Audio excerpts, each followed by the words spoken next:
Scar, yeah, I am ready to go through it and see what you have to say. Yeah, I tell you, I'm a tradition guy for whatever school you're coaching at. And I wonder if PJ got the Michigan job, is he going to bring these boats and these oars over to Michigan? We got Minnesota has their tradition they had for 100 some years. I just have a question with that. The boat, the rowing, and bringing your stuff in, opposed to the history and tradition of the school. That's just my thing. I'm not a real big believer in that. Well, I hear you, Scar. I really like PJ Fleck actually as a coach, but when he was at Western, I really liked him, and he's like, oh, row the boat really in there, and then he rowed the boat right to Minneapolis, and then he was acting like now that was their thing. But you see the other thing he was bringing? I know you coaches, you guys are looking for every little advantage you can, but they brought the rubber pellets from their own field, and they're dumping it down there on the Michigan field so they could feel at home. So that was weird. Well, I didn't know that, but I don't know. Anyway, no, the guy's a good coach. I like him. He's he's everything I think you need as a coach. He's just he's a smart guy. He's a winner, and I'd rather keep the traditions and things. Anyway, so here you are, TJ guy starting the game. Wink is running a lot. Wink mixes it up, man. I love the guys. He mixes it up. You don't know what you're getting. In fact, PJ gave him a great compliment. That he's really difficult to go against. He's problematic. You don't know what the hell he's doing. So this is our nickel package. Now I was concerned because Minnesota can run the football, and this is how Wink came out, and they kind of ran it in there a little bit. And I think our linebacker's a little screwed up. But this is this is the thing you do as a coach. You look at film, and I'm looking at Hausman here, 15. He's inside backer here. It's like, what is he keying? Why is he not in his gap? Because the ball ends up hitting here, but is he feeling the back? Is he feeling the block, the guard blocking down? Is he feeling this tight end coming across? But all that stuff is work. He's trying to diagnose, but that's the thing about linebackers. See how he steps to the wrong gap? Yeah. You make one, he's got to make that split second decision. He's feeling the tight end. He's looking at the mesh point. All these things he's reading. And, the down block, the mesh point, the scouting report. What do they do in that formation? What's the down and distance? All those things are going through his mind, and he jumps to the wrong gap. So now there's no one in this gap. So they rip us in there a little bit. I'm just looking at the little things, and trying to coach it up here, trying to coach you up a little bit. What should he have done? Should he have been reading? What should he have done it's an interesting question. This is what you have to do as a coach. You got to get your players' keys figured out on Sunday. What are you keying? Because it isn't always the same thing in every defense you run. It isn't the same thing in every formation the offense is running. It changes. And it's constantly changing for a linebacker. You might be this formation that you might key it, try to feel the tackle or the back, or this formation. It's changes. So he obviously. My point is he's stepping to the right of this lineman instead of stepping here. And the answer is I'd like to know how he's keying it. You got it. Anyway, this was nice by Wink. Here now, here's the next play, or here's 3rd and 6. Now he's showing 5 get the line of scrimmage. He's showing 5, and what do we do in this? We do a lot of things. We'll bring him.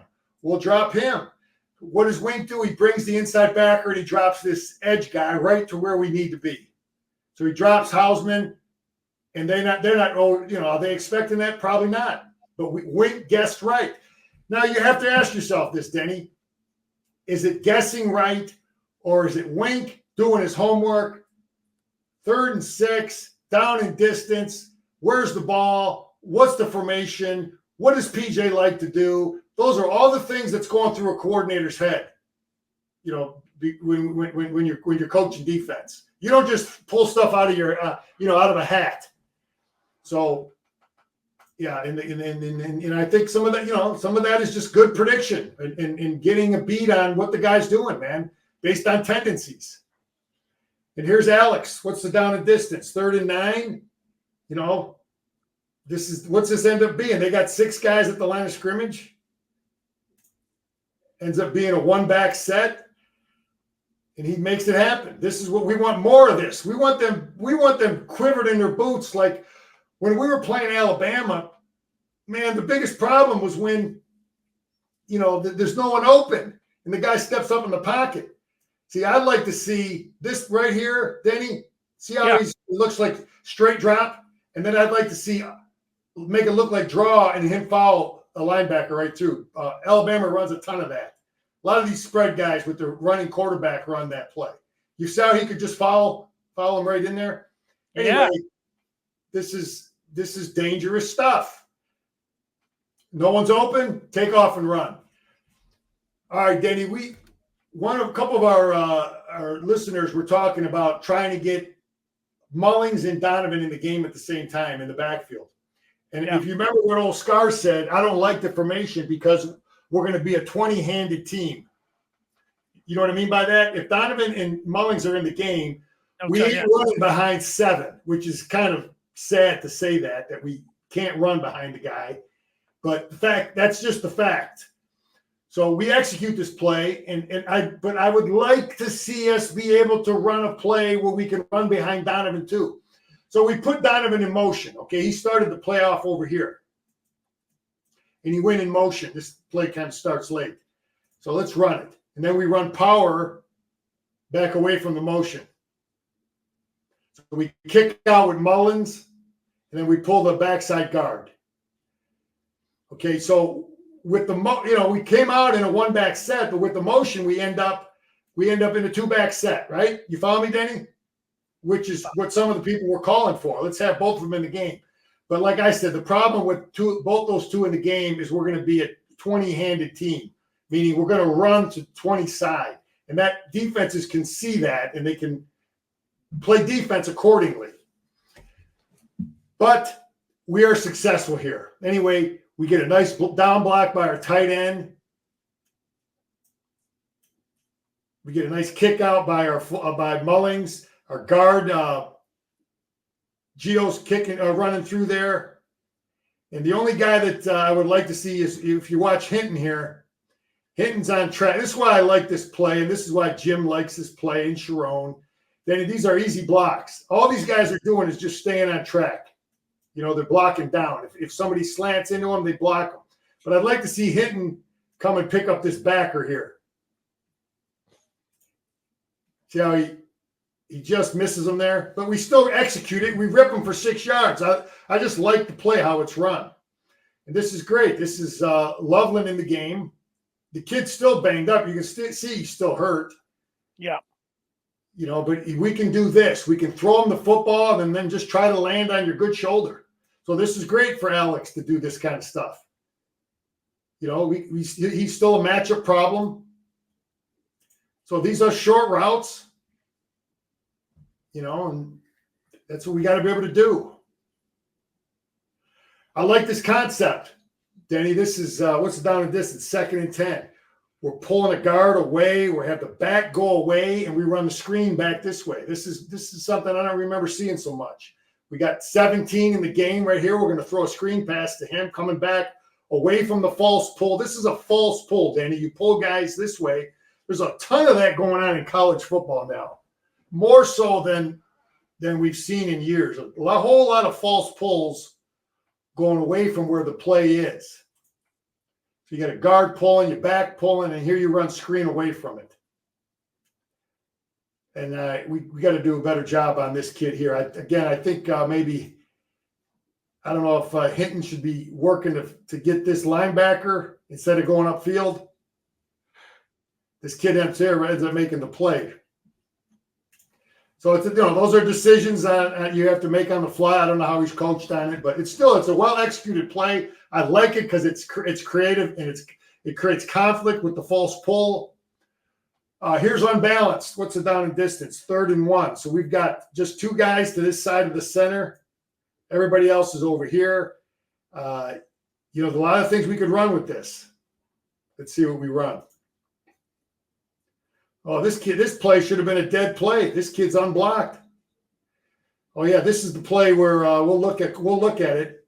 I think again, this is just like last week. I think Alex's presence in the game, Denny, is a factor on this touchdown. Because the mesh point, he's reading. You know, this is his gap, but for some reason, he doesn't fly out of there. He doesn't go to his gap. He should be coming here and killing this gap. And he doesn't do that. And he misses it, and it's a touchdown. And the other view is a better look at it. All right, so Joel's drawing something up. I don't think he knows what he's talking about. It's got nothing to do with that. The bottom line is the linebacker is confused. And I don't think he's confused. I just think he's in conflict. Okay, right there at the mesh point, this linebacker, this is his gap. Okay, but he's thinking maybe I got to step out with Alex, and just that little bit of hesitation, see how he's looking. He's still not sure. He's hesitating. You see that hesitation? Touchdown. Again, I think that's Alex's presence in the game.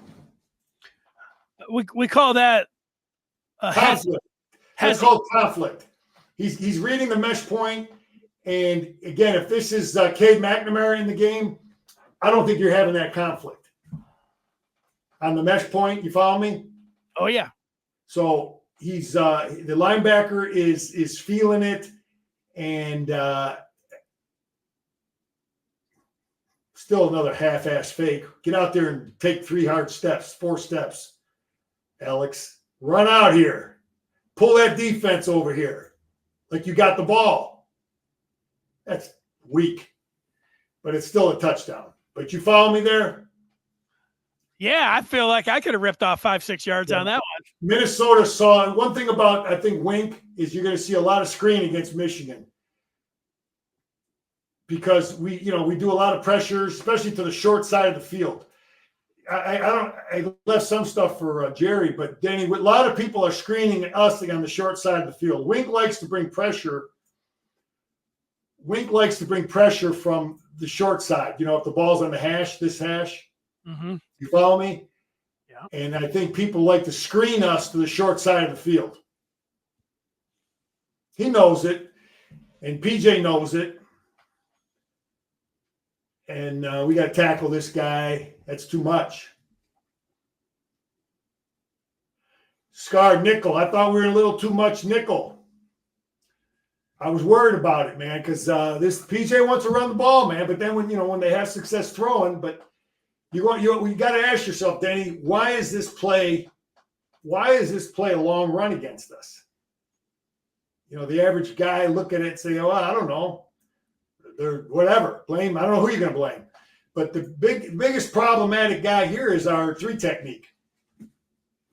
Because then in our defense, we have a 1 technique plays inside the guard. That's where Mason Graham, he's lined up inside the guard. He's got the A gap.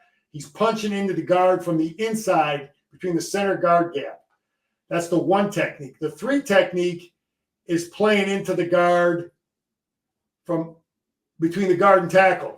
Okay, but both of them, Denny, they got to try to keep the linebackers free. They can't let these guards get off on our backers. Okay, the objective of the defense is to keep these guys free so they can flow, these linebackers. You got it? So big fellas got to play in the guard so linebackers can flow and make plays. So here's Benny. Benny has got to play into the guard and stay connected so this guard can't get off on this backer. But he lets him off on him. See how this guard gets to the backer? Yeah. Benny has to do one of 2 things. He has to stay connected. Here's how I coached it. You got to do one of 2 things. You either stay connected to this guard so he can't get off on that backer, or you make the play if he's going to go get to the backer. You follow me? So Benny you got 2 choices. Either you keep that linebacker free or you make the football play and not let this tackle cut you off. You can't let this tackle cut him off.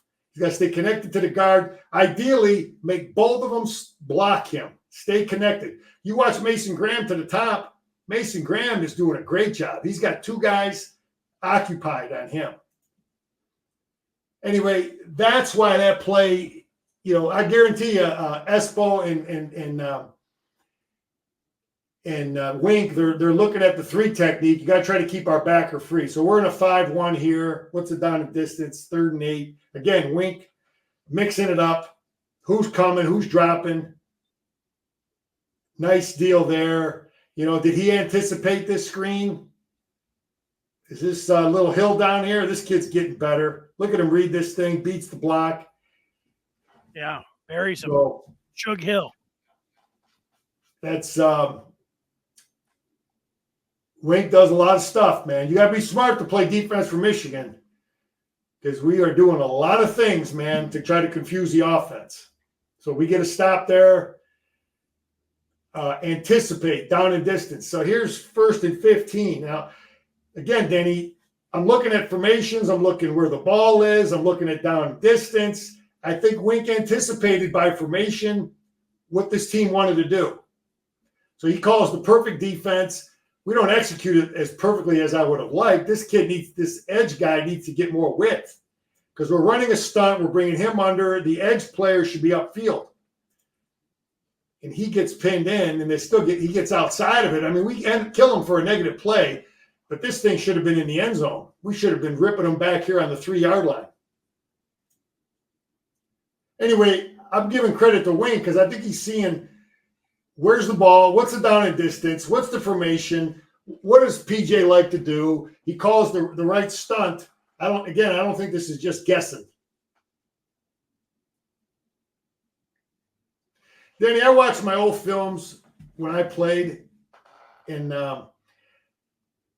occasionally I'll pull it out, and when you're a young kid, you don't really know what we did or why we did it. But after I became a coach, I started looking at the film. I'm like, Gary Moeller I realized how smart Gary Moeller was when I became a coach, and I started looking at our old films. You follow me? Yeah, I bet. Yeah, because anyway, this is a huge play. We get a strip here. Let's take it from the top. What's the down and distance? 2nd and 18. Kind of got a big cushion there. Anyway, turnover in the red zone. Let's go. This is just a great job by Barry here. This is Barry. Zeke Berry, yeah. Yeah, he's and Denny, this stuff is coached up, man. Great job. Way to get excited because we work on it. We work on this stuff. It's worked on. It's one of the pillars. Remember the 4 pillars? I don't have them. Ball disruption is one of them. Okay. One of them is ball disruption. You can't have, if you emphasize 4 things, okay, you don't want to emphasize 30 because you don't get 30. You emphasize 4, you get 4. So they work on it in practice. They work on this a lot. I've seen it. They work on it, and he's ripping it out of there. And it paid off. All that work paid off. What do you tell your kids, Scar, the fine line between punching it out and trying to rip it out and making it depends on where when you arrive on the scene, you don't know what's going to be the best opportunity, as the second guy in. Sometimes you can punch it, sometimes you can strip it. Depends on, where are you coming from? How's he carrying it? You got to, but you do it enough in practice. It's second nature. So here you got CJ in the game. 2 backs in the game. They got 8 guys in the box. And we're running the football 1st and 10. And they just, we just can't make a living on hoping Mullings makes guys miss. You see this? Again, he makes guys miss. Yeah, I was more impressed with Mullins. They had some of those. He puts a shimmy and a shake on that guy at 6'2". I mean, we knew he could run for daylight. He's got pretty good speed. He can break tackles, and then he showed his ability to shake somebody there. I like that. This play's well executed. I'm kind of wondering how they're coaching our guard. Anyway, Klein is a stud. I'm happy to see he's Scooney, man. This kid's going to play in the NFL. Scooney is what 17 is. He's a Michigan tight end. You got Gentry getting him reps. He will block down. And Denny, I've stood next to Gentry in Big Hinton. Okay, those dudes are both like 6'6", 6'7", probably about 340, 330. those dudes are massive. And watch what they do to this kid here. I don't want to be taking on double team from these two guys. No way. So they got Marshall in the game, but remember I told you he's going to be a backside guy until he gets better. You know what I mean? He's away from the action. So but you don't want to always be that guy away from where the action is. You want to be able to run to him one day. You follow me? Yeah. Anyway, we get a great double team by Gentry and Hinton. And we're going to clean them out. And I'm looking at our guard. Now, normally we just kick out. We come flat down the ass of 17 and we kick out. Okay? But he's working with width. And I'm wondering how they're coaching this. But you see how he's kind of like he's trying to reach him, Denny? Normally it's just kick him out. But they're coaching it up. They want him to get like upfield shoulder. And Bredesen, I'm wondering how they're coaching this because he's got Preva's got the upfield shoulder. Bredesen is working inside, but Mullings takes that hard jab like he wants to widen this thing, make him think he's coming out wide, and then he cuts up underneath. So maybe that stuff is coached, or they want to give the running back two options, or it's predetermined that because we had this play in it. I had it in as a coach where you do two things. Sometimes you kick out with the guard. And sometimes we call it log them. You reach them. And this may be a predetermined call where they're going to try to reach him. And Mullings knows that you can bounce it outside. And but he takes it back inside. So he probably has the option, but he's reading it and it's blocked. But I wanted to just point this out. Take a look at what Hinton and Gentry are doing to this kid. Watch what these guys do to this kid right here. I don't want to take double team on from those guys. Look where they put him. In the end zone. They're just crushing it. That's a lot of dudes right there, man. With Gentry and Hinton. That looked like last year's Michigan offensive line, that play. Yeah, they just look how they're moving them out of there. So anyway, that's a well-executed play. Bigfoot.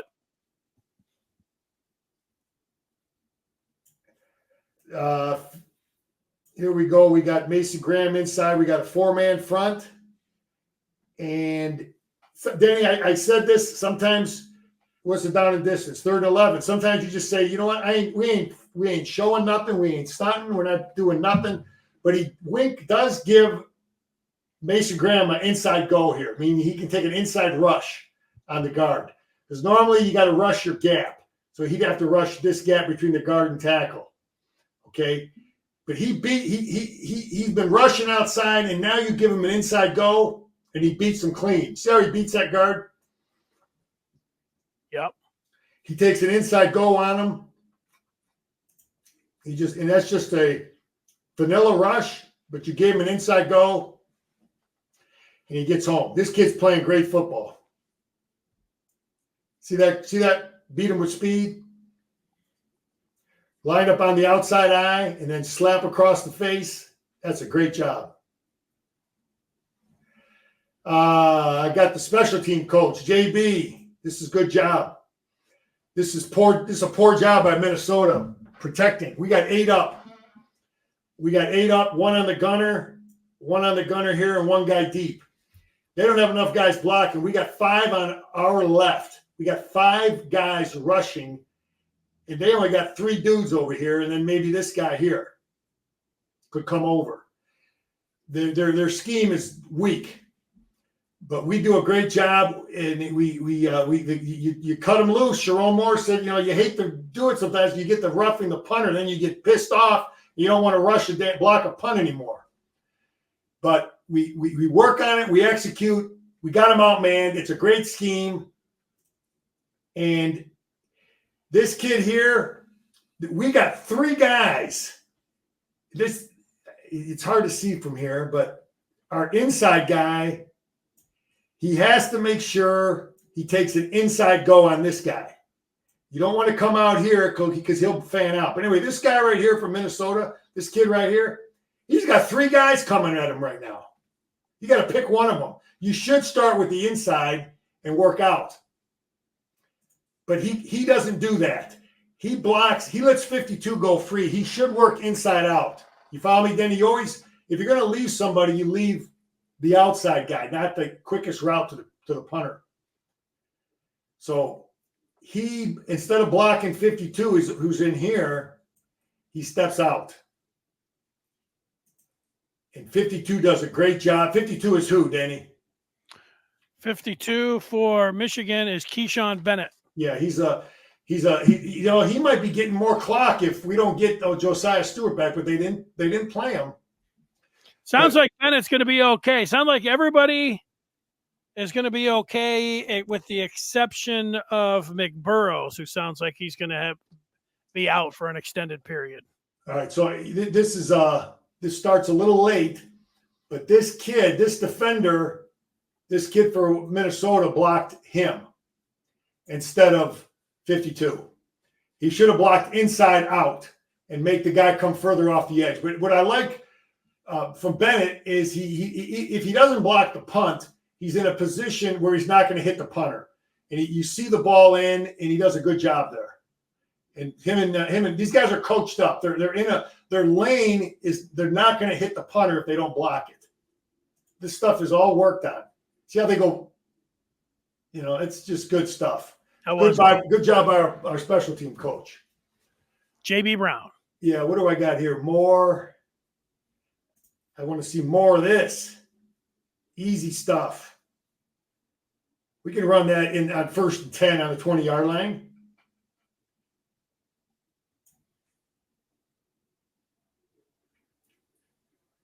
Yeah, that looked easy. So I'm calling for more of that stuff. What's the down and distance? 1st and 10. 21-point lead. We got a punt block. We stripped one, and now we're going to pick one off. This kid's doing real good. He's getting better, man. He's settled in. That's your boy Hill.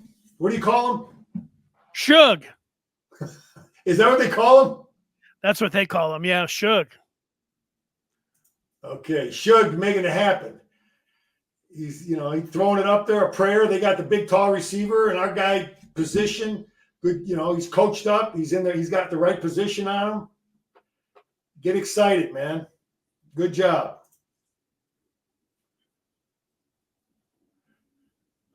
Bull rush, 2-point stance by 52. So they're letting him 1st and 10. They're letting Mason Graham get in a 2-point stance at times. So probably this is just going to be another vanilla rush. And he just bulls this kid right back into the quarterback. So earlier, Denny, he beat that guard with an inside move, right? Mm-hmm. And now he's just going to take this kid and just stuff him right back into the quarterback. You just get your helmet right under his chin and all that bench press, all that squatting, and you just walk him right back to the quarterback. So he had a good game. There's two big plays. Watch what he does here. That's just, Yeah, that's NFL stuff. Why is he in the 2-point stance rather than the down? Well, Denny, that's what it gives you a little, every player is different in terms of some of the pass rush stuff, what they like, what stance they like. And I think it's Wink is giving them the option. And it throws a different look at the offensive line. It makes it easier. It makes it easier to stunt and do some things. Obviously, you're not going to play run as well because you're higher, but it's going to give you advantages to rushing the quarterback. He'll be able to, if they want to work a stunt, with him here and him here, or just doing what he's doing here, there's advantages to being up. That's just great technique. Great job. How do I get him circled? Yeah, big cushion. 3rd and 10. I don't know why. See, certain defenses, Denny, you got help and some you don't. And I think in this defense, we're cheating the safety over this way more or down the middle. He doesn't have help. He knows it. So he has a bigger cushion than these guys at the top. So that's why they complete that long pass. That's number 12. That's a big cushion, but again, he knows he probably doesn't have help in this coverage. Right. Some coverages you got help over the top, and you got to know it as a player. That's Benny there. Good. So we got some pressure on this team. What are they doing? They're rocking the baby? I guess that's the deal, man. So he's working pass rush drill. We got pressure from all over there. All right, Scar, tall hoopers. Denny, what I used to do here is I like to bring a big tall the tall guy, the jumper, whoever. Sometimes they weren't even defensive players. At least one of those guys in the game. So I'll give PJ credit. This is a great job of coaching here. You know, to complete the pass, but then to get the kick team on the field is just that's coached up. Those are things you work on, and they got it done, man. There's communication. So again, I used to bring the tallest kid on my team that was a basketball guy, a tight end type guy. I'd put him in there and put him on the goal line. So he'd go up and get this and knock it down. But they got a big tight end. He out jumps our guys. But that's half the battle. I'm thinking this thing's over. How are they going to get a punt team on the field? Oh, shouldn't they raffle out Michigan also to bring their personnel in if they're swapping out their personnel? I mean, there's no timeouts, Danny. You got no timeouts. All they got to do is move. I know they don't have any timeouts, but no, we don't want to. It's not a matter. We don't want to switch personnel, but they got enough time for them to move the chains. That's how much time they got to move the chains. So hopefully, see, this is where you need, Danny. This is where you need the home field guys that are fast on the chains. You want to see them sprinting down there. You follow me? I hear you. But yes. The two things that I'm thinking there is, you know, they can't go to review because then you're stopping the game and you're allowing them to get set, right? So that's why they didn't go to the review. Although if they did go to review, I think they would have, you know, they probably should have gone to review there. So I don't, you know, and did they let the clock run then? Yeah, it was actually our advantage. It was our advantage that they just called it quick because it was a good catch and that he had to be quick to get his extra point team on the field that quick. I mean, I just give the guy credit. Not a lot of teams are going to do that. They're going to have some big lineman not paying attention. Klatt thought he should have gone for a touchdown there, but you like the field goal. Yeah, well, whatever. He made that decision, but no, I mean, no, I could live with either way on that. Yeah, all right. It actually makes more sense to go for it because how many people can get their kick team on the field that quick? But anyway, here's number 10. They're bringing pressure from the backside. Why am I pointing him out? Well, I'm just pointing him out because I think you know, it's pressure. They always want to put pressure on our guy, and we got to be able to hit these passes, man. Those are easy passes. We got to be able to hit the little 5-yard out cut, the little 5-yard slants. We got to be able to make and complete those passes. All right, here's the mesh point. This is the stuff I'm calling for. Okay, what was it before the snap? Let's take a look at the formation. All right, one back. They're in a 3-and-1 formation, 3-and-1, one back in the game. We got jet motion. You know, we can do a lot of stuff here. What do? So we got jet going this way, or we got quarterback keep going. We got quarterback power going back this way. That's what we got. A false. Well, it could be. I mean, it might be quarterback power. I don't know the play yet, but this kid's right in the middle. He don't know what it is. He's reading the mesh point. So what's the play? Yeah, they kill it. We don't block it good. Jake Donovan should take this thing outside. Why is he cutting it inside? I mean, this kid our guy is working for an upfield shoulder. Take the thing out here. We got him blocked. Why are you going in there? Well, I don't know. Picked up a couple yards. Seemed like we could have got some more if we got outside because it looks like that's what the Bullings has looked like. He's working for his upfield shoulder. Doesn't he look like that? Yeah. Whatever, man. I don't know how they're coaching it. You got to block for the wide receiver out there, O'Leary, too. Yeah. Yeah, here's that same concept again. Motion to both these guys in the backfield. Again, we're 20-handed. I guarantee you, Denny. I mean, I'm not telling these people anything they don't see. I saw it right away. If they're both in the game because they motioned him, Donovan, to this, you know, I guarantee you they're running back here to well, wait a minute. Let's see. Maybe I'm wrong. Let's see. What are we doing here? Yeah, we are. We're still 20-handed. We're running, even though we went, it still ends up being that we are 20-handed. Because now Mullings is leading out. We're running that same play we ran earlier in the game. And we're ripping them. It's well executed. But, you know, Denny, when we can, I mean, teams are going to see this.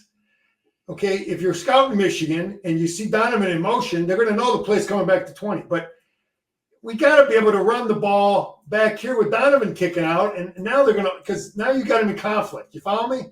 Yeah. You can't just be 20-handed, or you can't always run behind 17. But that's a well-executed play.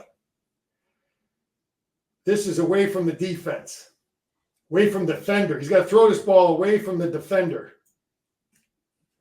Okay, in basketball, Denny, you play basketball. You know, on the entry pass, I had all of Coach K's basketball film when I was coaching basketball. And you know, I always remember him talking about when you're passing the entry into your post player, you don't pass it to your guy, you pass it away from the defender. You pass the ball to your teammate away from the defender. And here, and Joel was right on this. He's got to throw the ball, you know, away from the defender. You know, that ball should have been thrown over in here toward the hash. Throws it inside there toward the defender. Our guy, make our guy adjust. So that's a mistake. You know, throw it over in here. He drifts inside, lets this kid make a play. That's a poorly thrown ball. He knows it. The kid knows it. Yeah. We got to do a better job reading these screens. I think, especially Michigan, I think people want to screen us to the short side of the field. I talked about that because Wink likes bringing pressure from the short side. But our defensive lineman got to read this, Denny. When you're rushing and a lineman crosses your face, like that just happened there, you know, he's got to feel that. They rep this in practice. You know, Benny's got to, like, why is this guy crossing my face? Why are these dudes coming out here? You know, he should be coming right down here now and feeling it. And they call, you know, retracing your tracks. Coming right back in there and getting it from, he could have made, you know, he does a decent job. But I've seen him make the play, you know, we've seen him make the play, you know, back in here for no gain. Follow me? So he made a decent job, but it's not as good as it's been. He's got good speed. Yeah. Anyway, 24-3. This is the number one play that made this a football game, and it's, you know, he's not grabbing his damn face mask. He called it, but it is what it is. It's 4th and 11. Man. And it's the same BS against like we had against USC. You know, you get that, you get him stopped. Kenny Grant gets the fumble, and now we're back on the field. And he gave it back to him. And now here we are, 4th and 11. This is mentally tough. Mentally tough. Now you're going to go back out and play defense. You got him stopped, and then you get this penalty. You know, I don't know. Is it a good call? Well, it wasn't a good call if you look at the review because it looked like you could tell why they call it because the guy bent back his face and his hand was up there close to his chin. You kind of get, even though it wasn't, it looked like it. All right, we're not gap sound here. This is a 3-and-1 formation. They got 3 guys here. This is a run formation, and we're not gap sound. They got the back set this way. 3 guys in tight. That's all run, and we're not gap sound. We got an A gap player. We got a B gap player. Now this is Barham. He should be playing inside control of this kid. and he plays outside of it for some reason because there's nothing in here. If he works outside, that's exactly where they go. He should work with inside control. He should be which ends up being the you gotta. It ends up being like a C gap right there. It's not gap sound.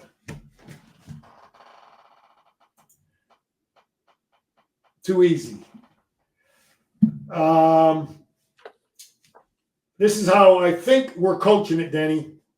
This is our punt coverage team. I think these two guys are gunners. They don't have contain. They go right for the ball. I don't think they have responsibility for keeping the ball inside or outside the defense. I think that's how it's coached up. I think our tackles are contained. I think our guards are probably working down the hash mark. Our center's probably going right to the ball. You follow me on this? I'm following you. Yep, I want to see it. This is how I think. This is how I coached it.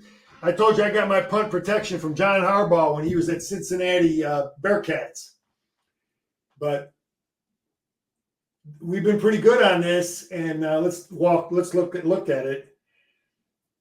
We got our gunners are coming down, but you don't want to come down in waves. This is you have lateral seams. You'd like to have, your gunners, the first one's down, and then you'd like to have your other five guys, spaced out in a flat wall. You follow me? All right. But we got this guy down here. He's out of the, he's not in the mix. So now there's a seam. There's a lateral seam. So you see how we look? Sometimes when you're a coverage guy, you just have to get a feel for where you're supposed to be. This guy still hasn't got off the block. Okay, he's still letting this guy block him too long. You got to get off the damn block when you're covering punts. And sometimes you have to nose a guy up. This player right here, when the ball carrier is right in front of you, sometimes you got to nose the guy up, but he comes underneath. See, I would have taken him and tried to smash this guy right into the punter. Take him and work and just try to bull rush him. So you can you can go either way and come off it. And now there's a seam in there. They get these guys blocked. We're coming down in waves. So there's that seam with that guy that was getting held up over here. This guy. There's a little seam on the cutback. And I remember Bo used to talk about telling our punter, Don Bracken, that he wanted to have him. He actually did it. He would have him put him in tackling drills every now and then with the defensive backs. Because, you got to be an open field tackler. This is your punter right here. And I'm sure they work on it.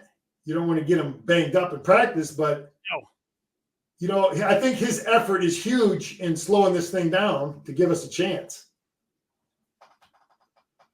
But it's not great coverage.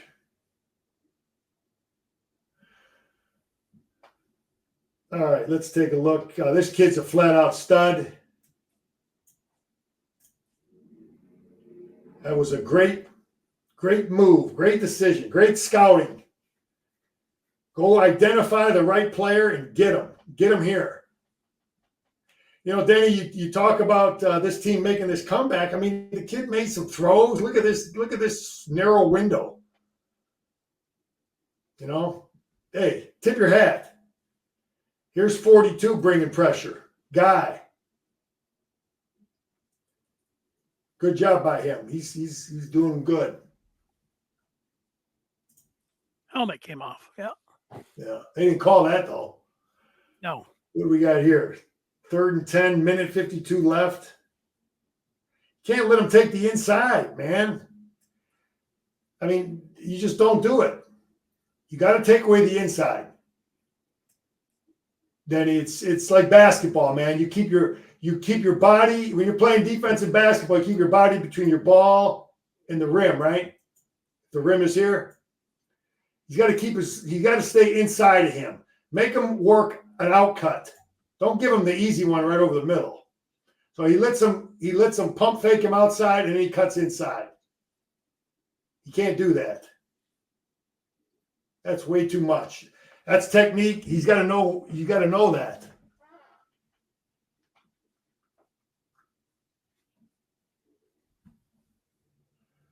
Okay, we're rushing 3. Again, Wink likes this in the red zone, but we just got to get better at feeling this thing. This is a great catch. Kid makes a great throw, and this is a great catch. Yeah. It's not like we're not trying. No. Kid makes a great throw, man. It's not like that's not Eastern Michigan over there, man. I thought this was outlawed, but I guess I'm not quite sure what the hell the rules are anymore. These dudes are just drilling our guy. I thought that they ended some of this stuff. See these guys right here just kill our guy? Well, they got to wait 10 yards before they contact him. And one of them does not. Boom. Right there, 43. Anyway, we got to work on it. We get they make a mistake. And this is one of those plays, Denny, that, it's like some of the quarterback read stuff. You just can't get it in practice. Full goal drilling guys. When I was playing, it looked like the wrong call when they reviewed it. It looked like, yeah. And when I was playing, we had an onside kick. We put the ball right here in the middle, and we put 5 guys on each side of the kicker, 5, 5, 5, 5, and 5, and all of us just drilled anything that showed up, and the kicker would dribble it 10 yards, and he would recover the kick. You follow me? That was before they changed the rules. Well, we would literally send 10 dudes to just decapitate anybody that was up in here. Well, I think you could still do that as long as you wait, as long as it's 10 yards. Well, anyway, see how they're again drilling this guy, but this is. There was a lot of people that thought that it was an illegal touching. They thought that this guy touched the ball, and I don't see conclusive video evidence. I know a lot of people. I know that's a Michigan thing that a lot of people are saying that it would have been reviewed, but I don't find that to be irrefutable video evidence. But I do think that they blocked before the ball went 10 yards, and I do think that would have been a penalty on Minnesota. So that's my thoughts on that. A lot of people. Anyway, you talk about player safety. I don't like the idea that those guys can get a 10-yard running start and just knock the hell out of somebody getting ready to catch a ball. So.